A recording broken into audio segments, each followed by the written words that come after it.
Getting ready for our 3-day pro class, May 29th through the 31st.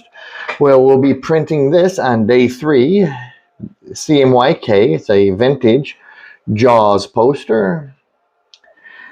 And this will be done at 60 LPI through 230 mesh with Advantage Plastisol being printed on all made shirts.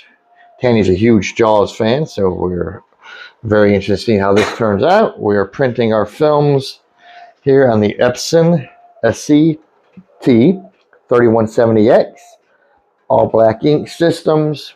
Very cool roll-to-roll printer. It's also available at colormatrix.com. If you're interested in attending the class, there are a few seats left.